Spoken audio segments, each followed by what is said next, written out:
Now before I do this video, you are going to see a new feature on my videos called the ummometer, which means every time I say a ding, we get one on the ummometer.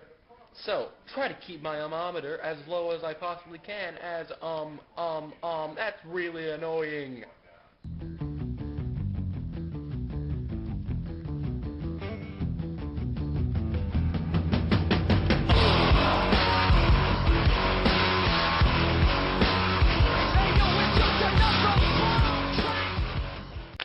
Okay, what's up everybody? As I promised in my previous video, I'm gonna do some No Way Out thoughts, some pre-No Way Out thoughts, and we're gonna start things off right now. Here we go. ECW Championship match, Chavo Guerrero versus CM Punk.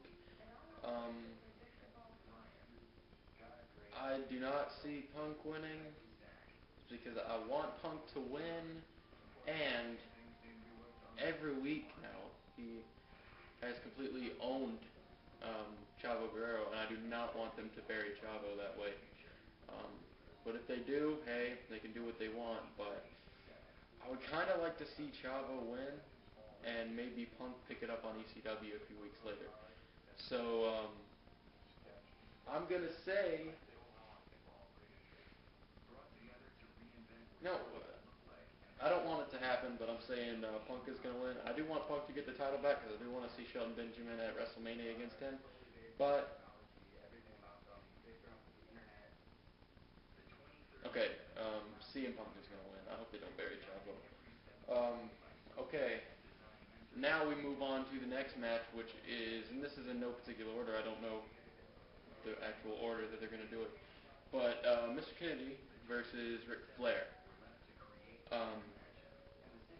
Now, with all these Ric Flair retirement matches, they haven't been doing that great of building the matches up and making you think that Flair could actually retire. And, you know, all the build-up to those matches have been crap so far.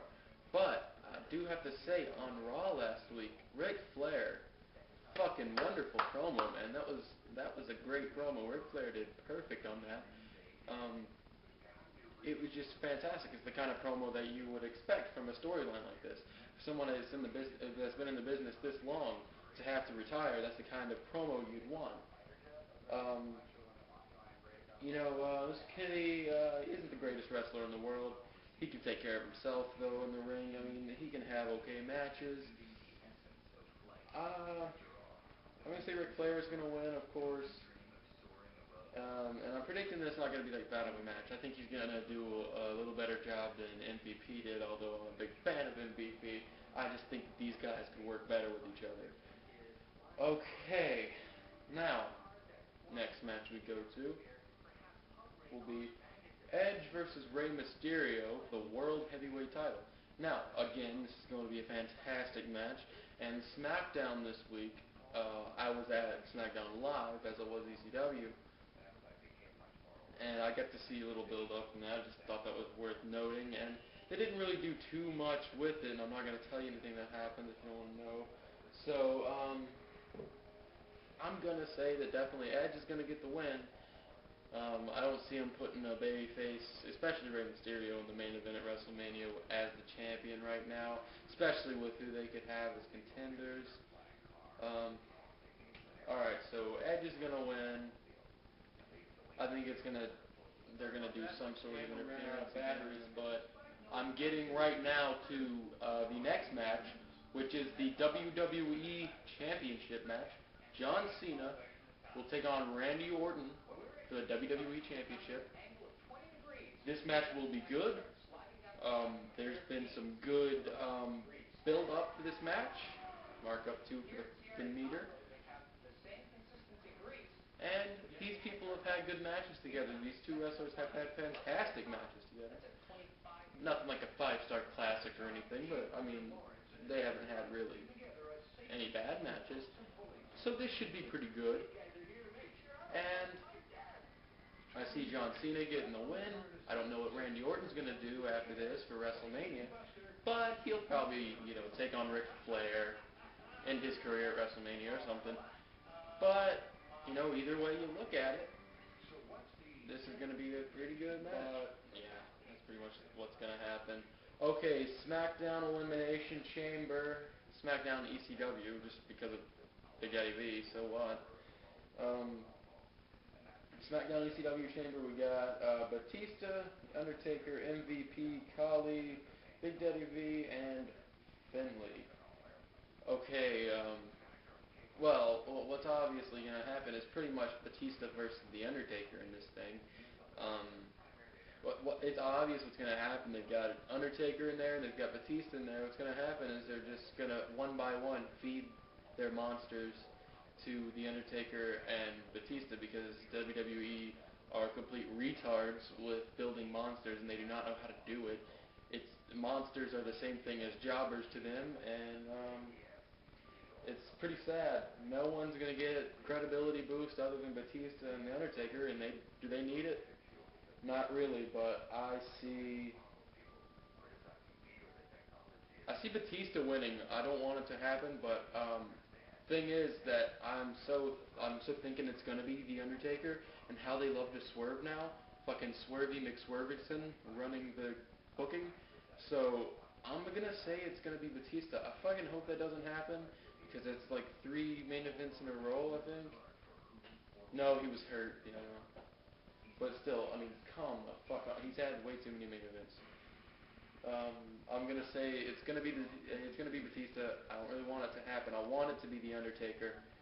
I don't think it's gonna be that great, but with an Elimination Chamber, I mean, it's always pretty entertaining, but it's gonna be very slow paced, and I don't know. Slow pace wouldn't matter if these guys were good at psychology, but I mean, come on, Khali, psychology? You kidding? Batista? He's got like a low-grade psychology. He's like a psychological, like an in-ring psychological retard. Don't want it to happen, but I'm saying Batista.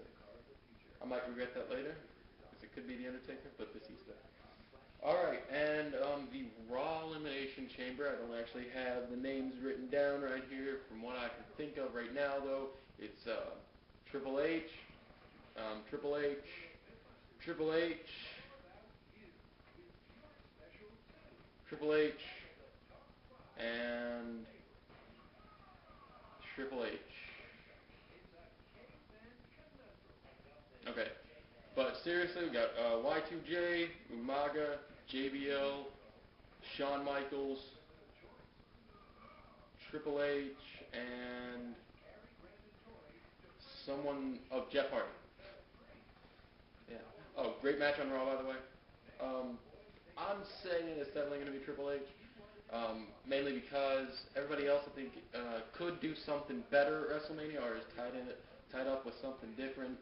You know, the only other possibility I see than Triple H is Chris Jericho, and why do that? But I would like to see Chris Jericho win, just because then they can turn him heel on John Cena and be like, you're the reason I'm out and all that shit.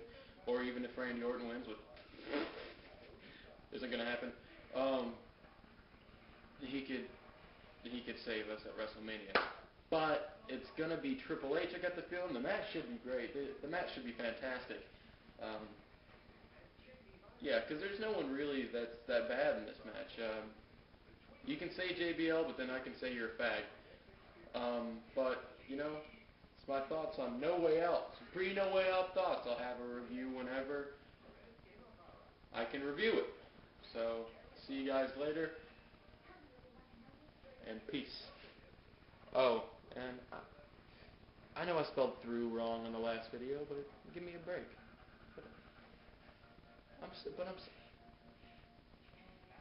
I didn't do anything. Hey. Oh, that's